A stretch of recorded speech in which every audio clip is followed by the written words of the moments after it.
Guys अस्सलाम वालेकुम, welcome back to my YouTube channel. Guys आज मैं इतने दिनों बाद वीडियो इसलिए अपलोड कर रहा हूँ बिकॉज स्टार्ट के पहले वीक में मैं बीमार हूँ एंड इन दिनों में मेरे पेपर्स चल रहे हैं। पेपर्स में वीडियो अपलोड नहीं कर सकता है। और कल मेरा पेपर इंग्लिश का है, ग्रामर का इंग्लिश का पेपर है मेरा, तो इसलिए मैंने और आज की वीडियो में मेरी ग्रामर से रिलेटेड है वीडियो। तो गाइस मेरे कज़न ने मुझे एक चैलेंज दिया कि तुमने इनमें से उसने मुझे पर्चियाँ बना के दी हैं कि तुमने इनमें से 5 पर्चियाँ उठानी और अपने सारे व्यूअर्स के सामने तुमने इसको ट्रांसलेट करना है, यानी कि तुमने उसको समझाना है कि ग्रामर से रिलेटेड है, समझाना है। और अगर मैं फेल हो गया इसके अंदर तो गाइस मुझे माफ़ कर दीजिएगा।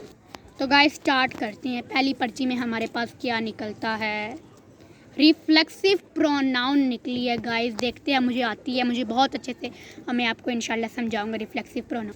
रिफ्लेक्सिव प्रोनाउन में हम किसी भी वर्ड के आगे सेल्फ का इजाफा करते हैं, सेल्फ लगाते हैं, सेल्फ लगाते हैं। फॉर एग्जांपल अगर हमारे पास सेंटेंस है दे सा them self in the stream, तो दे है तो दे के साथ हमने देम सेल्फ लगाना है। अबरार है लड़का है तो हिम सेल्फ लगाना है। लड़की है शी है या आमना है आयशा है तो हमने इसके साथ लगाना है हर सेल्फ। यू है योर सेल्फ, आई है तो माइंड सेल्फ। तो उम्मीद है कि आपको ये रिफ्लेक्सिव प्रोनाउन बहुत अच्छे से समझ आ गई होगी। अब बढ़ते हैं हम अपनी अगली पर्ची की तरफ। अगली पर्ची है हमारे पास एडवर्ब। क्या चीज़? एडवर्ब। एडवर्ब मुझे आती है बहुत अच्छे से, मैं आपको समझाता हूँ। चलें गाइस, एक होती है वर्ब और एक होती है एडवर्ब। एडवर्ब में जैसे स्लो है, ही ड्राइव स्लो सेंटेंस है हमारे पास, तो ये लड़का यानी कि ही लड़का आहिस्ता चलाता है। तो अब हमने स्लोली बहुत आहिस्ता कर दिया तो ये बन गया स्लोली, बन गया हमारे पास एडवर्ब। एडवर्ब भी आपको समझ आ गई होगी, बहुत इजी उसने मुझे दी हैं, उससे मैं थैंक यू कहना चाहूँगा उसने मुझे बहुत इजी दी हैं। तो अब अगली पर्ची की तरफ बढ़ते हैं। एंड गाइस तीसरी पर्ची हमारे पास निकली है simple and compound tenses. Simple tense वो होता है जिसमें हमें सिर्फ एक टेंस बताया गया हो, यानी कि for example he is a boy. ये सिर्फ हमें इस टेंस में सेंटेंस में सिर्फ हमें इस सेंटेंस में इसमें सिर्फ हमें एक बात इसने बताई है कि वो एक लड़का है, तो ये है हमारे पास सिंपल टेंस। और अगर हमारे पास दूसरा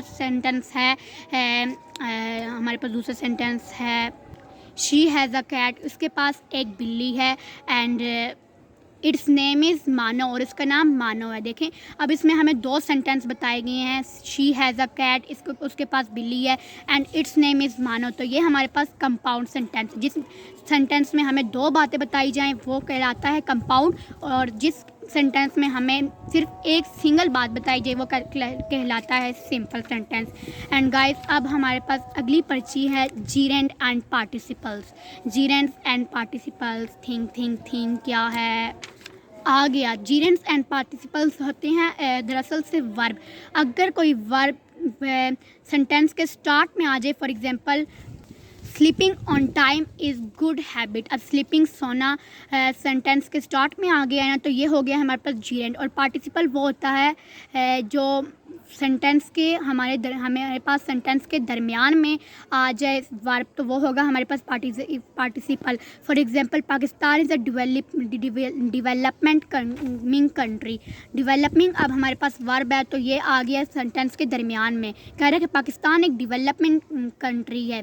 तो गाइस ये हो गया है हमारे पास पार्टिसिपल। जीरेंड्स और पार्टिसिपल्स भी उम्मीद है कि आपको बहुत अच्छे से समझ आ गए होंगे। और अब हमारे पास है आखिरी लास्ट पर्ची। एंड गाइस लास्ट पर्ची हमारे पास निकली है मेन वर्ब और हेल्पिंग वर्ब। मेन वर्ब और हेल्पिंग वर्ब मैंने टीचर से बहुत अच्छे से समझे हुए थे, तो वो मुझे भी बहुत अच्छे से आते हैं।